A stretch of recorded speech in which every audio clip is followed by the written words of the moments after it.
Ring of Fire. Burn, baby, burn, disco inferno. Fire burning on the dance floor. Whoa! No matter what the time or decade, society has always had an awkward and strange fascination with fire. This also seems to be the case in Fahrenheit 451, written by Ray Bradbury. Fahrenheit 451.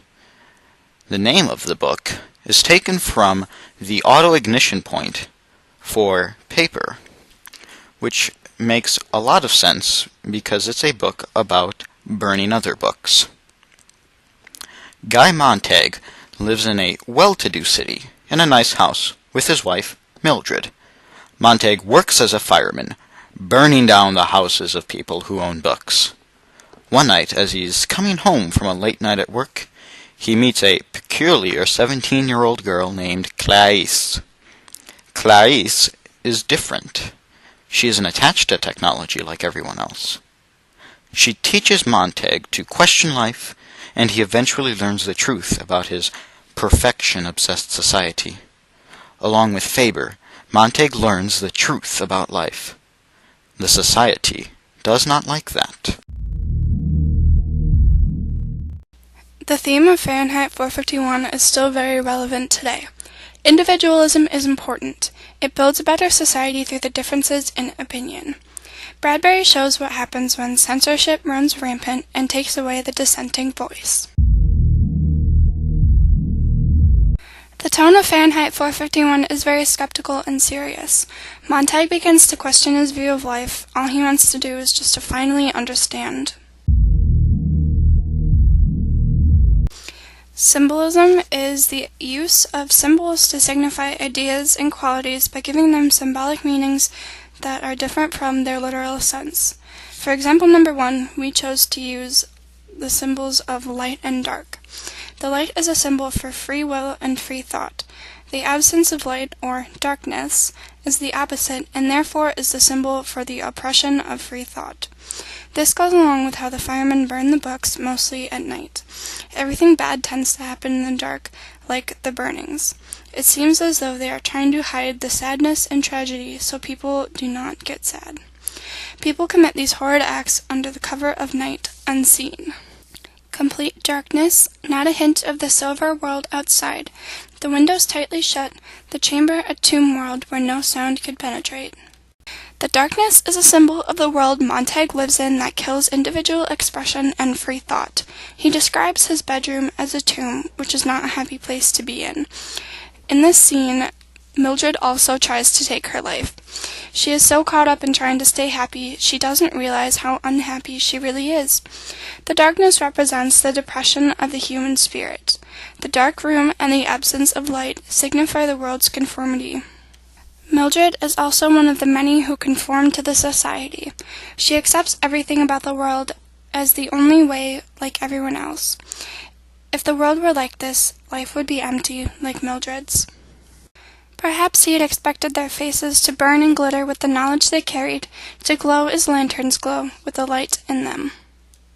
The light here describes how Montag thinks that the hobos' faces should be glowing with light because there, living on their train tracks, they are free and away from the beehive of society. It reinforces that light is associated with the individual. They are symbols of intelligence. The hobos with college degrees are free. They are free to do whatever they want, and this is because they are away from the enforced conformity. That is why the light is associated with them by Montag. The hobos are happy, even though they have nothing else but their intelligence.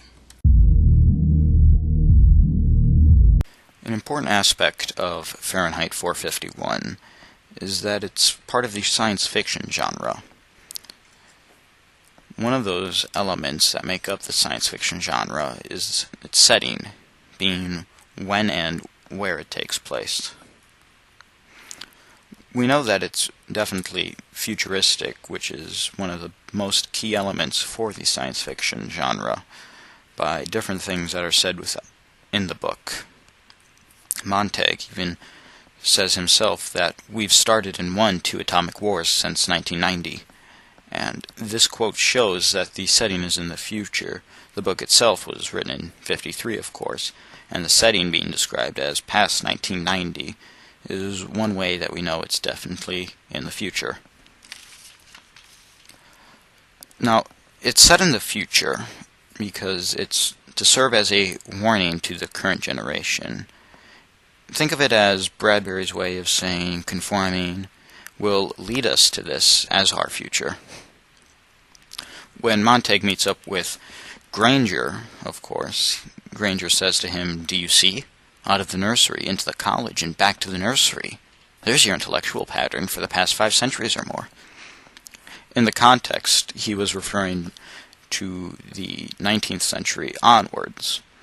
So, using that 5 centuries is about 500 years, and talking about 19th century onward, we can definitely tell from the context that it is within a futuristic setting from that quote. Now, the reference, though, to the pattern of how intelligence changes is very overtly suggestive of how low the average intellect is in Montague's time. Science fiction also has a key aspect with the technology that's used.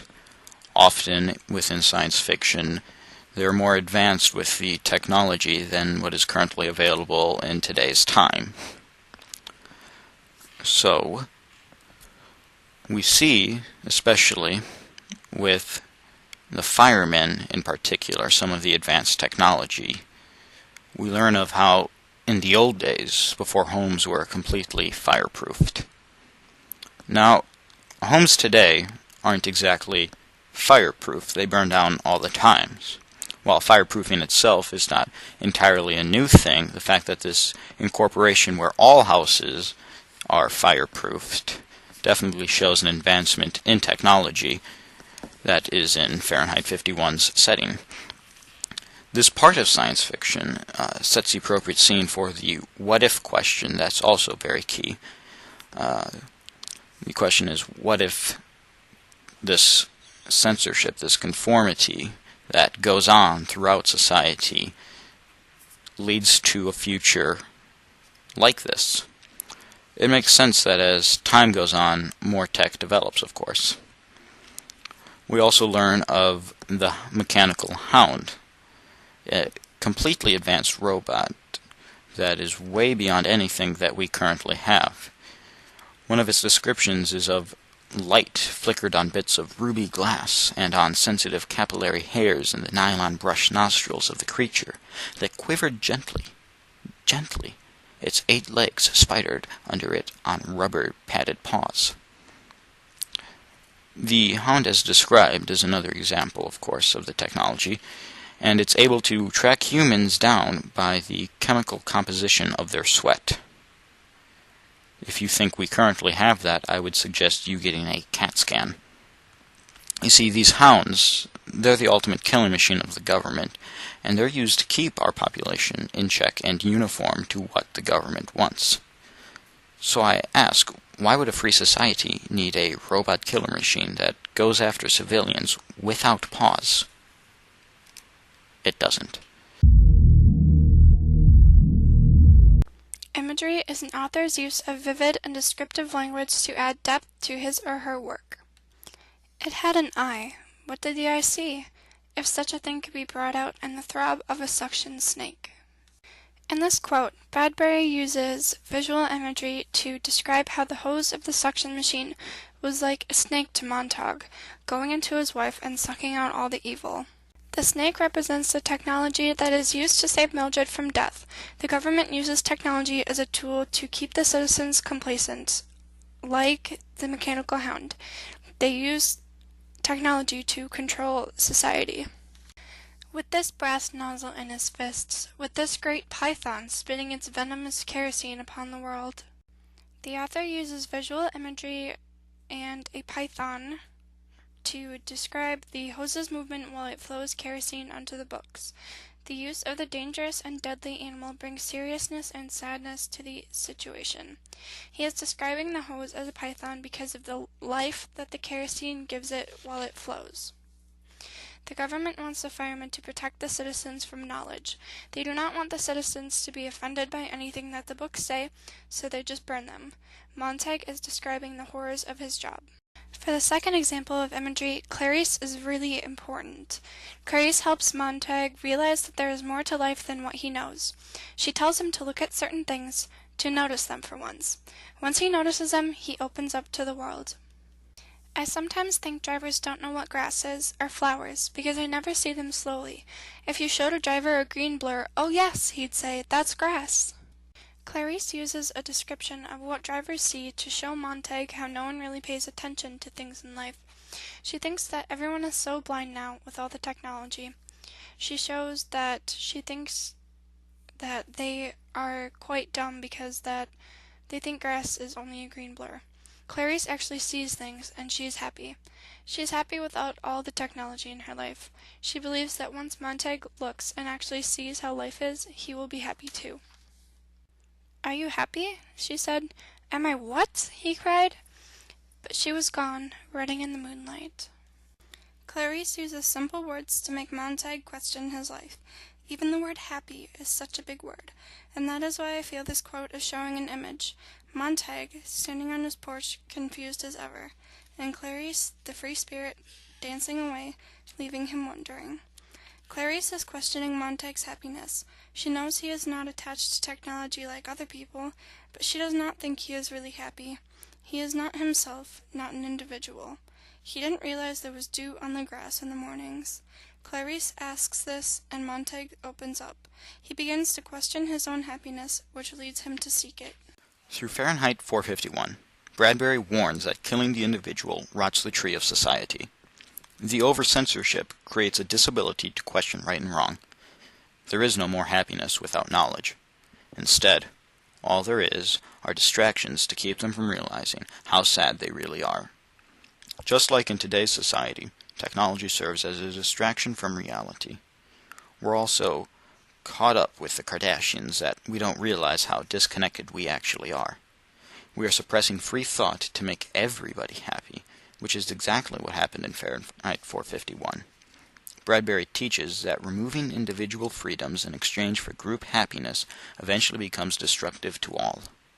He expertly shapes a narrative with his use of symbolism and imagery in the science fiction genre. Fahrenheit 451 brings a horrific realization that our society could one day murder free thought and expression.